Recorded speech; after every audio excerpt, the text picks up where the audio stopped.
সংসারে আমরা সবাই কলের পুতুলের মতো হয়ে গেছি।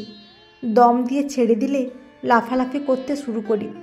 না থাকে তার মধ্যে মায়া মমতা, না থাকে ভালোবাসা, দায়িত্ববোধ, থাকে শুধু অ্যাচিভমেন্ট। তাই কর্মব্যস্ততার জীবনে ভালোবাসাটাও কেমন যেন আজকাল আর্টিফিশিয়ালি পরিণত হয়েছে। সেখানে আমরা সবাই কাছে থেকেও মনের দিক দিয়ে অনেক দূরে বসবাস করি। গত দুদিনের মতো আজও অর্ধেক রাত পর্যন্ত মাথার যন্ত্রণায় কষ্ট পেয়ে শেষে পেনকিলার খেয়ে একসময় ঘুমিয়ে পড়েছিল গৌতম। ভোরের দিকে ঘুম ভাঙার পর বালিশের কভারের ওপর রক্ত দেখে রীতিমতো ঘাবড়ে গেল সে। কানে হাত দিয়ে দেখল রক্ত শুকিয়ে খড়খড়ে হয়ে গেছে। পাশেই স্নিগ্ধা ঘুমাচ্ছে।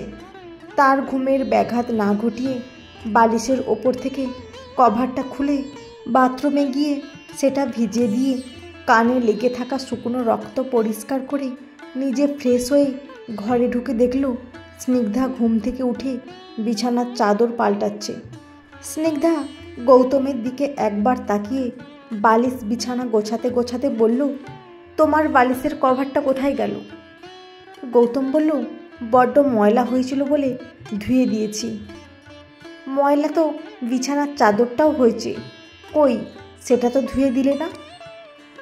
কিছু না বলে গৌতম ড্রেসিং টেবিলের সামনে এসে চিরুনি নিয়ে মাথা আঁচড়াতে লাগলো দেখে স্নিগ্ধা বলল, তুমি যখন উঠলে তখন তো আমাকে ডেকে দিলে পারতে, বড্ড দেরি হয়ে গেল আজ। গৌতম মাথা আঁচড়িয়ে চিরুনিটা আবার ড্রেসিং টেবিলের ওপর রেখে স্নিগ্ধার দিকে ঘুরে বলল, জরুরি কিছু কথা ছিল, এখন কি বলবো?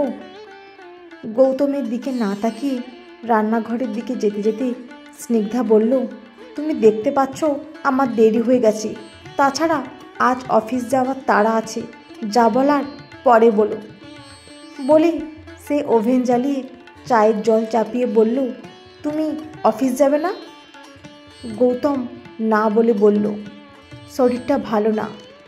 স্নিগ্ধা অফিসে চলে যাওয়ার পর গৌতম ড্রয়ার থেকে কাগজপত্র আর রিপোর্টগুলো বার করে গুছিয়ে ডাক্তারের উদ্দেশ্যে বেরিয়ে পড়ল। 1 বছর 4 মাস আগে গৌতম আর স্নিগ্ধার পারিবারিক মতে দেখাশোনা করে বিয়ে হয়েছিল। দুজনেই চাকরি করে। সেই সুবাদে পাটুলিতে তারা ফ্ল্যাট নিয়েছে। প্রথম তাদের সম্পর্কের গভীরতা যতটা ছিল, আজ কিছুদিন হলো সেই গভীরতাটা দিন দিন কেমন যেন তলানিতে এসে ঠেকছে। না কোনো ঝগড়া বা ঝামেলা কিছুই হয়নি, শুধুই ব্যস্ততা তাদের মাঝে এসে পড়েছে। স্নিগ্ধা আজ খুব খুশি। দুপুরের দিকে তার বস খবরটা জানিয়ে বলেছিল তার প্রমোশন হয়েছে। বস তাকে আরও বলেছে সে যে অক্লান্ত পরিশ্রম করেছে এটা তারই সুফল। ভেতরে ভেতরে স্নিগ্ধা আজ খুবই এক্সাইটেড। প্রমোশনের জন্য অফিসের সবাই যখন তার কাছে খেতে চেয়েছে, সে তখন বলেছে আগামীকালের লাঞ্চের খরচটা তার। অফিস থেকে বাড়িতে ফিরতে স্নিগ্ধার আজ একটু দেরি হয়ে গেছে। ঘরের সামনে যে আলোটা জ্বলে সেটা জ্বলছে না দেখে স্নিগ্ধা ভাবল গৌতম বোধহয় এখনও ফেরেনি। ব্যাগ থেকে ঘরের চাবি বার করে ঘরে ঢুকে দেখে ঘর অন্ধকার করে গৌতম ঘুমোচ্ছে।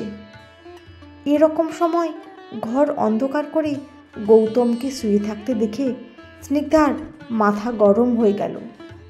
সে ঘরের আলো জ্বালিয়ে হাতের ব্যাগটা বিছানার ওপর ছুঁড়ে ফেলে দিয়ে বলল, কি ব্যাপার, তুমি এই অসময় ঘুমোচ্ছ কেন?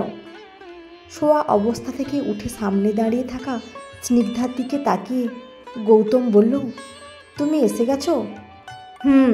দেখতেই তো পাচ্ছ এসে গেছি। তা সারাদিন কি শুধু ঘুমিয়েই কাটালে? গৌতম আস্তে করে বলল, না, আসলে শরীরটা খুব খারাপ লাগছিল বলে শুয়ে পড়েছি। গৌতমের কথা শেষ করতে না দিয়ে স্নিগ্ধা একটু জোরেই বলল, শরীর খারাপের কথা আমাকে না বলে ডাক্তারকে গিয়ে তো দেখাতে পারো। এভাবেই স্নিগ্ধাকে কথা বলতে দেখে তার দিক থেকে চোখ দুটো সরিয়ে বিছানার ওপর ছুঁড়ে ফেলা ব্যাগটা নিয়ে বিছানা থেকে নেমে পাশের ড্রেসিং টেবিলের ওপর সেটা রেখে গৌতম বলল, গিয়েছিলাম, দেখিয়েছি। ভালোই করেছো বলে স্নিগ্ধা শাড়ির থেকে পিন খুলতে খুলতে বলল, রান্নাবান্না কিছু করেছো? গৌতম না বলে বলল, ভালো লাগছিল না। গৌতমের দিকে ঘুরে স্নিগ্ধা বলল, তা ভালো লাগবে কেন? সারাদিন বাড়িতে ছিলে, রান্নাটা করে রাখলে তো ভালো করতে। বলে ব্লাউজের দড়ি খুলতে খুলতে একরাশ বিরক্তি নিয়ে পাশের ঘরে যেতে যেতে বলল, সারাদিন অফিস করে বাড়িতে ফিরে রোজ রোজ রান্না করতে কিন্তু ভালো লাগে না আমার। খাওয়ার টেবিলে স্নিগ্ধা খেতে খেতে বলল, তোমাকে তো একটা কথা বলাই হয়নি। গৌতম খাবার নাড়াচাড়া করতে করতে বলল, কি বলো? এক মুখ হাসি নিয়ে স্নিগ্ধা বলল, আমার প্রমোশন হয়েছে। খাবার একটু মুখে দিয়ে গৌতম বলল, বাহ, খুব ভালো খবর। স্নিগ্ধা গৌতমের দিকে তাকিয়ে বলল, তুমি খুশি হওনি? গৌতম আস্তে করে বলল, আরে খুশি না হওয়ার কি আছে, খুব খুশি হয়েছি। না, তুমি খুশি হওনি বলে স্নিগ্ধা বলল, খুশি হবে কি করে? আমার প্রমোশনে তোমার তো জ্বলে যাচ্ছে। গৌতম অবাক হয়ে স্নিগ্ধার দিকে তাকিয়ে বলল, এ তুমি কি বলছো? তোমার প্রমোশনে আমার গা জ্বলে যাবে কেন? খুশি হলে কেউ ওরকম মন খারাপ করে কথাটা বলতো না। স্নিগ্ধা বলল, তুমি তো মনোযোগ সহকারে কাজই করো না, তার ওপর অফিস কামাই করো। যদি তুমি অফিসের কাজটাকে বেশি গুরুত্ব দিতে তাহলে তোমারও অনেক আগে প্রমোশন হতো। বিড়বিড় করে গৌতম বলল, এখনই আমরা একজন আরেকজনকে সময় দিতে পারি না, সব সময় ব্যস্ত থাকি। প্রমোশনের পর কি হবে কে জানে। স্নিগ্ধা গৌতমের দিকে চোখ কুঁচকে বলল, কি বললে তুমি? গৌতম খাবার একটু মুখে দিয়ে বলল, কিছু না, তুমি খাও। কিছু সময় দুজনে চুপচাপ খাবার খেতে খেতে স্নিগ্ধা হঠাৎ বলল, সকালে তুমি বলেছিলে না আমাকে তোমার কি একটা বলার ছিল? খাবার মুখে দিয়ে স্নিগ্ধাকে একটু দেখল, তারপর চেয়ার থেকে উঠে হাত ধোয়ার জন্য বেসিনের দিকে যেতে যেতে গৌতম বলল, কই না তো, কিছু বলার নেই। গৌতমের চেহারাটা দিন দিন ফ্যাকাশে হয়ে যাচ্ছিল।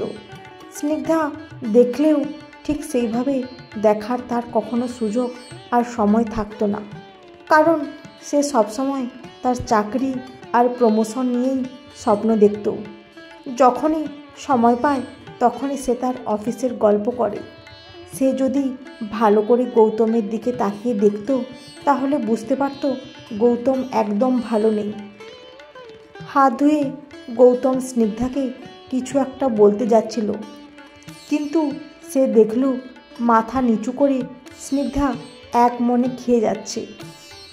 কয়েক সেকেন্ড সেখানে দাঁড়িয়ে গৌতম ভাবল, আমার কথা শুনে যদি স্নিগ্ধা বিরক্ত হয়ে খাবার না খেয়ে উঠে পড়ে, থাক পরে বলবো ভেবে সে ঘরে চলে গেল। রাত তখন গভীর। গৌতমের মাথায় অসহ্য যন্ত্রণা হচ্ছে। সে স্নিগ্ধার পাশে শুয়ে মাথাটা টিপে ধরে এপাশ ওপাশ করতে লাগলো। স্নিগ্ধার ঘুমের অসুবিধা হচ্ছে বলে সে একটু রেগে গিয়ে বলল, এমন করছো কেন তুমি? একটু শান্তিতে ঘুমোতেও দেবে না? সরি, আসলে আমার মাথার পেছনের দিকটা একটু ব্যথা করছে তো তাই। তাহলে একটা ব্যথার ওষুধ খেয়ে নাও। স্নিগ্ধা বলল, ডাক্তারের কাছে গিয়েছিলে বললে তো, তা ডাক্তার ওষুধ দেয়নি? হ্যাঁ দিয়েছে, খেয়েছি। তাহলে একটু চুপচাপ ঘুমানোর চেষ্টা করো, দেখবে ব্যথাটা চলে যাবে। বলে গলার স্বরে বিরক্তিভাব প্রকাশ করে বলল, সারাদিনের পরিশ্রমের পর আমাকে আর বিরক্ত করো না, একটু ঘুমোতে দাও।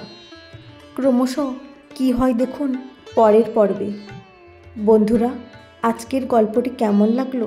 যদি ভালো লেগে থাকে অবশ্যই একটা লাইক দিয়ে চ্যানেলটি সাবস্ক্রাইব করে পাশে থাকবেন। অসংখ্য ধন্যবাদ।